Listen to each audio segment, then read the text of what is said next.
গনিমত মনে করো। আল্লামা তামুররু বি লাইলাতুন ইল্লা ওয়া আকরাউ ফিহা আলফা আয়াতিন।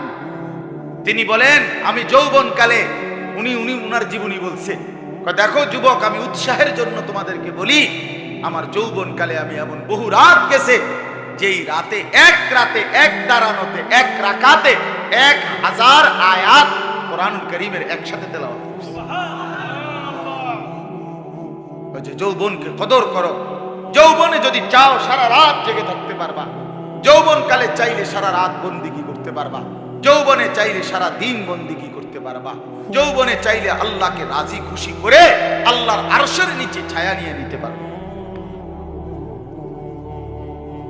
এই জন্য আমরা যদি খেয়াল করি, আমরা যদি প্রত্যেকে নিজ নিজ জায়গা থেকে ফিকির করি যে আমি কমপক্ষে আমার আখিরাতের কি পুঁজি করলাম।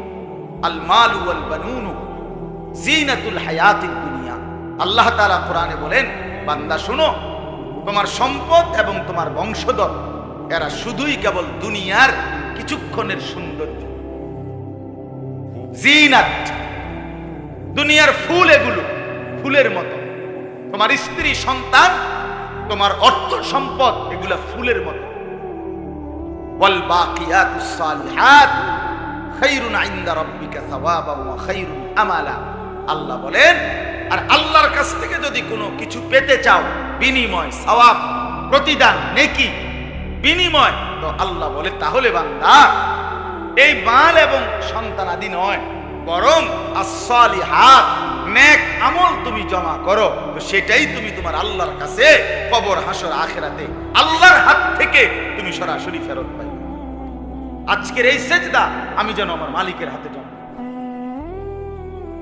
আজকের রুকু আমি আমার আল্লাহর হাতে জমা দিলাম। আল্লাহ যেন ওয়াদা দিছে, বান্দা শোন, আমারে দিয়ে রাখ, আমি হাসরের ময়দানে বান্দা গুনে গুনে হিসাব করে তোমার নেকি তোমার দিব। ওয়ালা নাজজিয়ান্নাহুম আজরাহুম বিআহসানি মা কানু ইয়ামালুন। সুবহানাল্লাহ।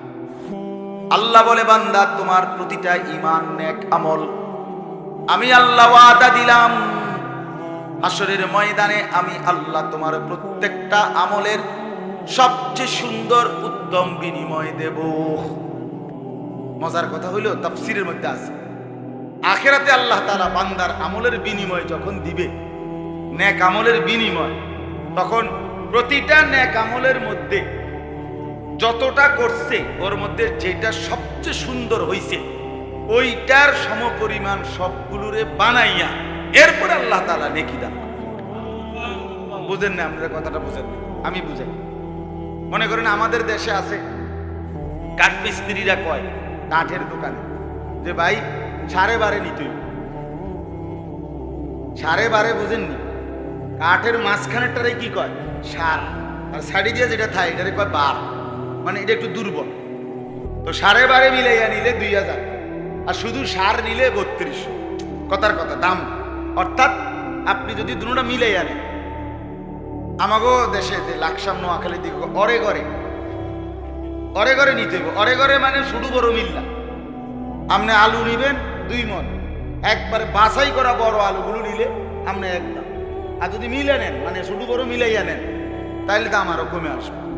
অরে ঘরে কয়টারে আমাদের দেশে, মানে ছোট বড় মিলাইয়া। হ্যাঁ, তো এখানে মজার বিষয় হলো আল্লাহ তাআলা বলে, বান্দা মনে করেন আমি আপনি মোট 1 লক্ষ রাকাত নামাজ পড়ছি। কথার কথা 1 লক্ষ রাকাত, তাহলে আমার নামাজ কয় রাকাত?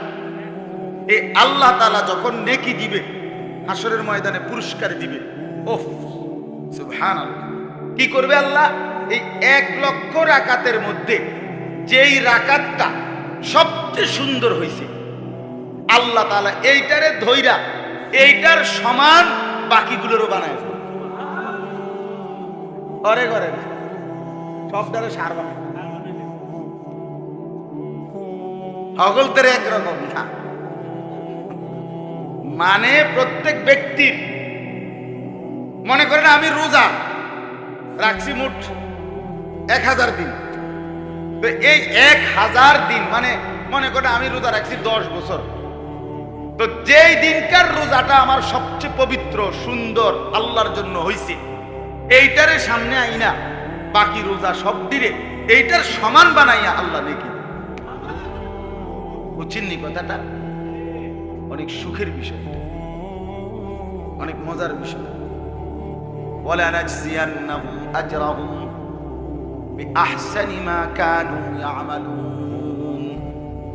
আল্লাহ বলেন, বান্দা যা কিছু নেক আমল করেছিলে আমি আল্লাহ তাআলা সবচেয়ে সুন্দরটাকে মূল ধরে নিয়ে বিনিময় দেব,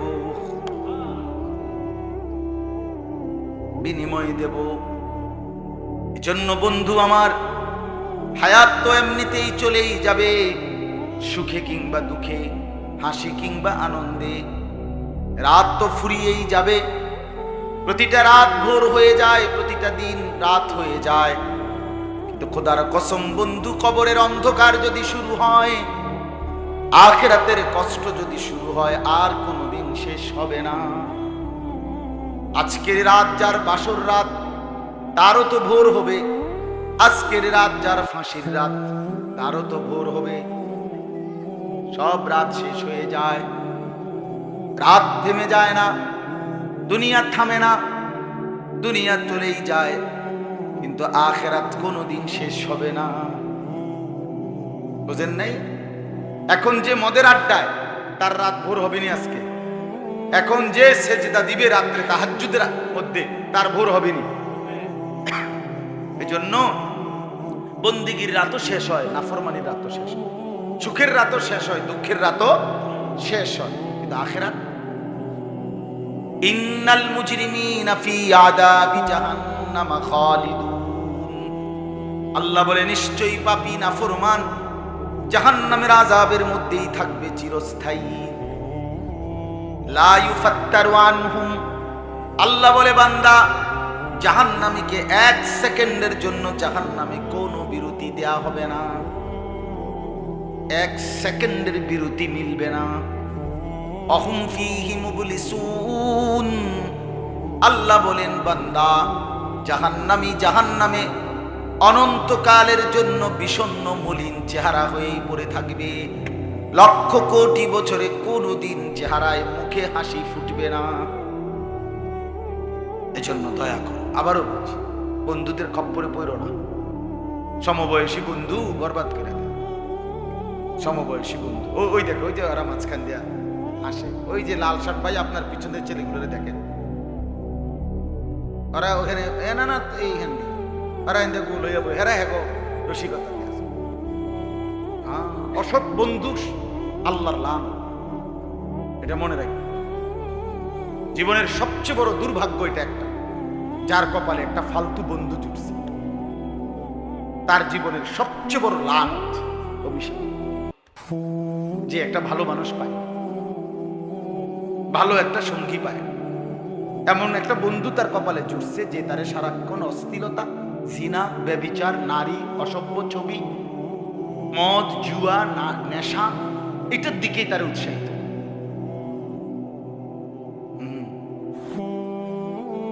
আবার ওইটা হলো সবচেয়ে উত্তম কপাল তার, যার কপালে একটা ভালো বন্ধু জুটছে, যে তাকে সারাক্ষণ আখিরাত মনে করে, পরকাল মনে করে। আল আখিল্লাউ ইয়াওমাইদিন বা'দুহুম লিবা'দিন আদুউন ইল্লাল মুত্তাকুন। কুরআনুল কারীমে আল্লাহ বলেন, সমস্ত বন্ধুরা কিয়ামতের দিন একে অপরের শত্রু হয়ে যাবে, কেবল ঈমানের বন্ধু, তাকওয়ার বন্ধু, আল্লাহর বন্দেগীর জন্য যাদের মধ্যে বন্ধুত্ব ছিল তারা ছাড়া বাকিরা সব দুশমন হবে, আদুউন, সব শত্রু হয়ে যাবে। ইয়া ইবাদি লা খাউফুন আলাইকুমুল ইয়াওমা ওয়ালা আনতুম তাহজানুন।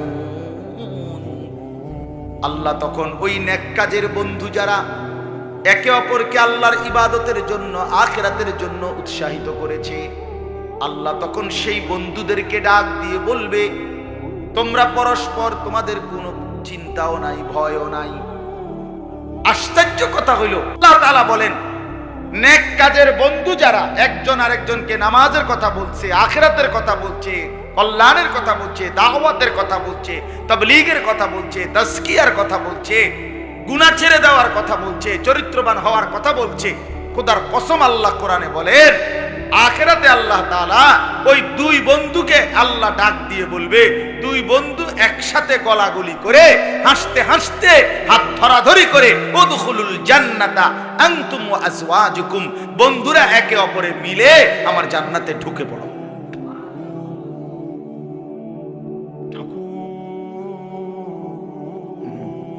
উদখুলুল জান্নাত, তোমরা ঢোকো জান্নাতে। যে দুই বন্ধু তোমরা একসাথে নেক কাজ করছিলে,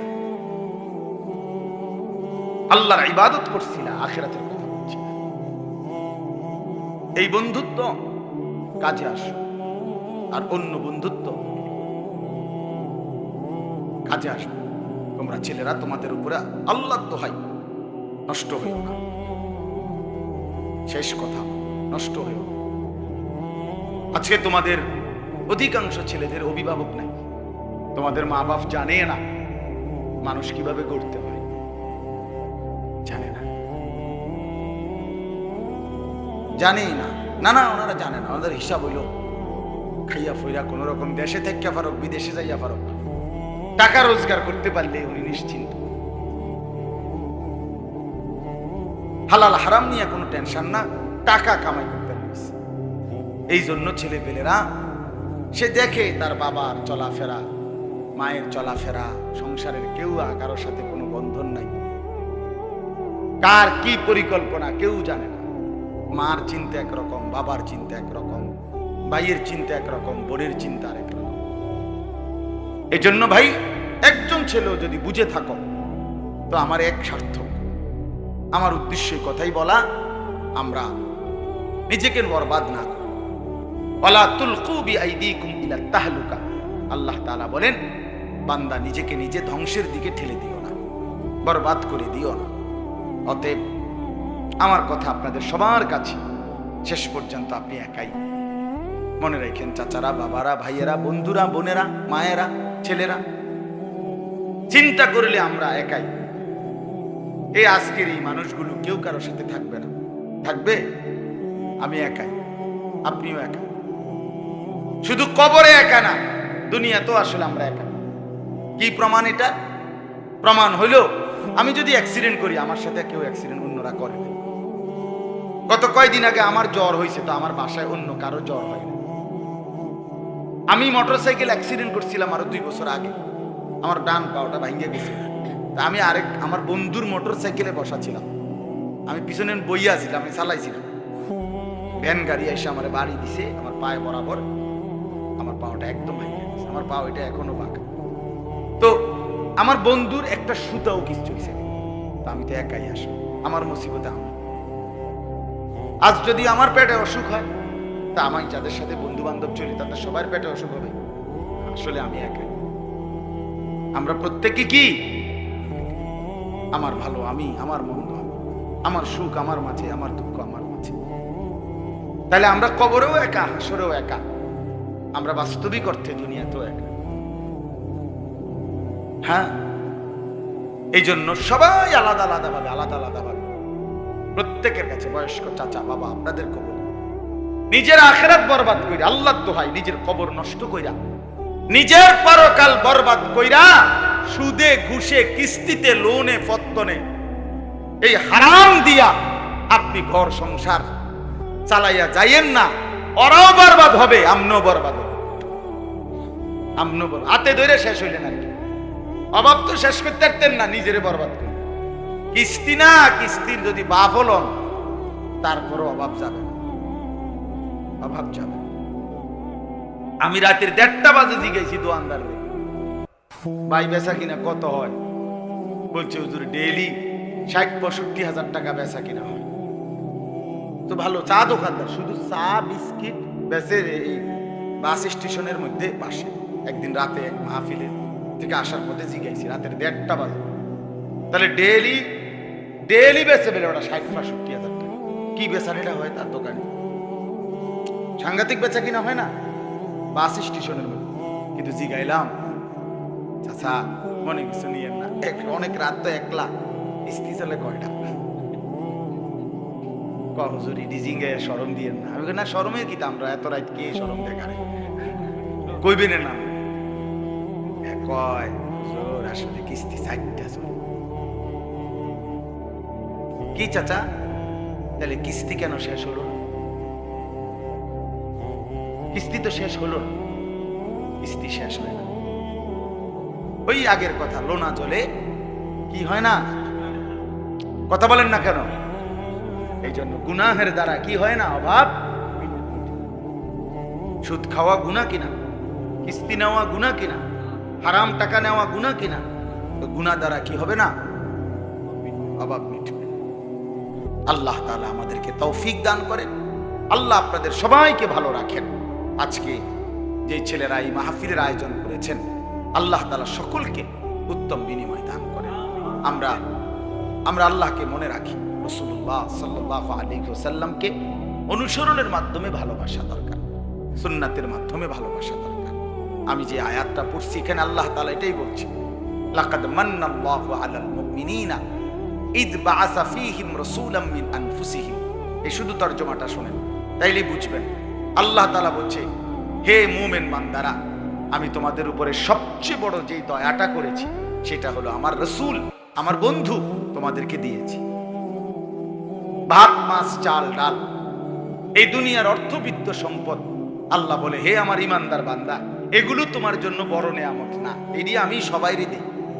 গরু ছাগল কুকুর বিড়াল, হিন্দু বৌদ্ধ ইহুদি খ্রিস্টান নাস্তিক মুরতাদ, এগুলো আমি সবাইকে দিই। কিন্তু তোমারে আমি আলাদা কি দিছি জানো?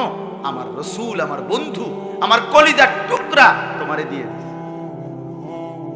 তোমাদের জন্য আমি নবীকে দিছি, আমার রাসূলকে দিয়েছি, আমার বন্ধুকে দিয়েছি। আল্লাহ বলেন কেন দিলাম? তিনি তোমাদেরকে তিনটা কাজ করে দিন। নবীজি কেন আসছেন পৃথিবীতে? আল্লাহ বলছে তিন উদ্দেশ্য। এক, ইয়াতুলু আলাইহিম আয়াতিহি, তিনি তোমাদেরকে আমার কোরআন তেলাওয়াত করে শেখাবেন। দুই, ওয়ায়ুযাক্কিহিম, তিনি তোমাদের অন্তরের সমস্ত দোষ ত্রুটি থেকে তোমাদেরকে পবিত্র করে পবিত্র অন্তর বানিয়ে দেবেন। তিন, ওয়ায়ুআল্লিমুহুমুল কিতাবা ওয়াল হিকমা, কোরআন এবং সুন্নাহর আলোকে, কোরআন এবং সুন্নাহর আলোকে হাতে কলমে তিনি তোমাদের জীবন সাজিয়ে দেবেন, গড়ে দেবেন। এই হলো নবী আগমনের তিন উদ্দেশ্য। এক, কোরআনুল কারীমের তেলাওয়াত। দুই, অন্তর পবিত্র করা। তিন, কোরআন সুন্নাহর আলোকে জীবন সাজিয়ে। ওয়া ইন কানু মিন ক্বাবলু লাফি যালালিন মুবিন, আল্লাহ তাআলা বলেন শোনো, এই তিনটি অর্জন যার নাই সে সুস্পষ্ট পথহারা, গোমরা গোমরা গোমরা। যালালিন মুবিন, স্পষ্ট কি কি নাই? যার কাছে তিনটা নিয়ামত। এক, কোরআনুল কারীমের তিলাওয়াত। যে মুসলমান আল্লাহর কোরআন দেখে দেখেও পড়তে পারে না, ওই পথহারা। যে মানুষ তার অন্তর পবিত্র রাখে না গুনাহ থেকে, অসৎ অভ্যাস থেকে, সে পথহারা, গোমরা। যে কোরআন সুন্নাহর আলোকে নিজের জীবন সাজাইবার চেষ্টা করে না, আল্লাহ বলছে সে গোমরা, পথভ্রষ্ট। এজন্য রাত গভীরে প্রত্যেকে নিয়ত করি ইনশাআল্লাহ আমরা আল্লাহ এবং তার রাসূলের হুকুম মতো চলার চেষ্টা করব। বলেন ইনশাআল্লাহ। আজ যুবক ভাই, তোমাদের কাছে আমার শেষ আবারও অনুরোধ, তোমরা নামাজ পড়ো। এই বন্ধুর কথা মনে রাখো, নামাজ পড়ো, নামাজ পড়ো। ইমাম হুসাইন রাদিয়াল্লাহু তাআলা আনহু কারবালার প্রান্তরে শেষ কিতাবে আছে 10ই মুহররম, কারবালার প্রান্তরে শেষ যুদ্ধের পূর্ব মুহূর্তে উনি যখন একা ময়দানে লড়াই করতেছিলেন, পুরা আহলে বাইত ওনার সবগুলো সদস্য পুরুষ শহীদ হয়ে গেছেন, একা যখন ময়দানে দাঁড়িয়ে, আমরা কিতাবে পড়ছি, উনি ওই দুশমনের দিকে তাকাইয়া বলছিল যে জোহরের ওয়াক্ত হইছে, তোমরা আমারে জোহরের নামাজটুকু আদায় করতে দাও, আমি আবার যুদ্ধ করব এরপর। তখন ওই পাশ থেকে শিমার জিল জাউশান, এই দুশমন বলছিস হুসাইন, তোমারে জোহর পড়তে দেয়া হবে না, জোহরের নামাজের আগেই তোমার শরীর থেকে গর্দান আলাদা করে ফেলা। তখন হযরত হুসাইন রাদিয়াল্লাহু তাআলা বলছেন, আল্লাহর কসম শিমার, তোর যা মন চায় তুই তাই কর, আমি নিয়ত বাঁধলাম, আল্লাহু আকবার। তো রক্তের উপরে দাঁড়িয়ে আল্লাহর যুদ্ধের ময়দানে সর্বপ্রথম মালিককে সেজদা করছে, এরপরে জীবন দিয়ে শহীদ হয়ে গেছে। হযরত ওমর রাদিয়াল্লাহু তাআলা আনহুকে 10.5 বছর পরে মুসলমানদের খলিফা ছিলেন তিনি ওমর, ফজরের নামাজের ওয়াক্তে ছদ্মবেশী এক কাফের অগ্নিপূজক ওমর রাদিয়াল্লাহু তাআলা কোমরে ছুরি মারছে ফজরের নামাজের প্রথম রাকাতে। ওমর রাদিয়াল্লাহু তাআলা তখন ইমামতি করতেছিলেন। ওমর রাদিয়াল্লাহু তাআলা প্রথম কাতার থেকে একজন সাহাবীকে এনে ইমামের জায়গা দাঁড় করিয়ে এরপরে পাশে সরে গিয়ে বললেন, আব্দুর রহমান, আগে নামাজ আদায় করো, তারপরে আমার এই ধৈর্য। কিতাবে আছে ওমর রাদিয়াল্লাহু তাআলা কাঁটা মুরগির মতো তরফাইছে, রক্তে ভেসে গেছে, কিন্তু সাহাবায়ে কেরাম আগে নামাজ আদায় করছে। ওমর বলছে আগে নামাজ শেষ করো।